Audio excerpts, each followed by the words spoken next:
एक महत्त्वाची आणि या क्षणाची सगळ्यात मोठी बातमी सध्या राजकीय वर्तुळातून समोर येते। काँग्रेसच्या 5 आमदारांवर कारवाईचे निर्देश देण्यात आले। क्रॉस वोटिंग प्रकरणी ही मोठी बातमी आपण या क्षणाची साम टीव्हीवर पाहतोय। खरगेंचे फुटीर आमदार यांच्यावर कारवाईचे निर्देश सध्या आलेले आहेत आणि त्यांच्यावर आता काय कारवाई होते, किती वर्षांसाठी ते निलंबित होता ते पाहणं अतिशय महत्त्वाचं असणार आहे। विधान परिषद निवडणुकीमध्ये क्रॉस वोटिंग या सगळ्या आमदारांनी केलेलं होतं आणि त्यातल्या 5 आमदारांवर कारवाई होणार असल्याचं कळतंय। या संदर्भात आपण अधिक माहिती जाणून घेऊयात। आमचे प्रतिनिधी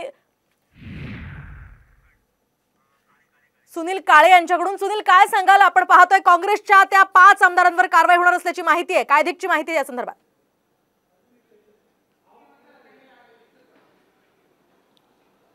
निश्चितच, कारण की ज्यावेळेस विधान परिषदेची निवडणूक झाली त्यामध्ये कोटा जो देण्यात आला होता तो अपेक्षित कोटा काँग्रेसच्या आमदारांना मिळालेला नाही आणि त्यामुळेच 7 आमदारांच्या क्रॉस वोटिंग झालं असं स्पष्ट झालं होतं। आता 5 आमदारांवरती कारवाई केली जाणार आहे, ज्यामध्ये मल्लिकार्जुन खरगे यांनी तशा पद्धतीचे निर्देश दिलेत। काँग्रेस प्रदेशाध्यक्ष नाना पटोले यांनी या संदर्भात भेट घेतली होती आणि आता ही लवकरच कारवाई होण्याची अपेक्षा आहे। आज त्या संदर्भात बैठक सुद्धा होते आणि या बैठकीनंतर चर्चा केल्यानंतर किमान 22 जुलैपर्यंत अशा पद्धतीची कारवाई करावी अशा पद्धतीची सूचना दिल्या समजून येत आहे।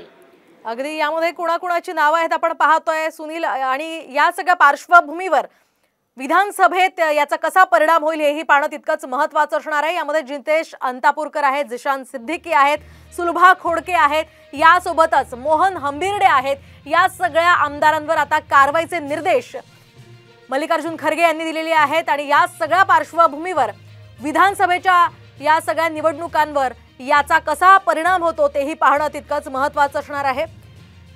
दरम्यान कारवाईची ही शक्यता सध्या वर्तवली जाते। कालच काँग्रेसची एक महत्त्वाची बैठक झाली आणि याच बैठकीत विधान परिषदेतल्या क्रॉस वोटिंग करणाऱ्या आमदारांच्या या क्रॉस वोटिंग संदर्भात चर्चा झाली। दरम्यान त्यांच्यावर आता काय कारवाई होणार तेही पाहणं अतिशय महत्त्वाचं असणार आहे।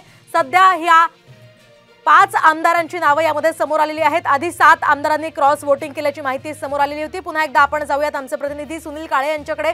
सुनील, नेमकी काय कारवाई यांच्यावर होऊ शकते, काय अधिकची माहिती या संदर्भात मिळते?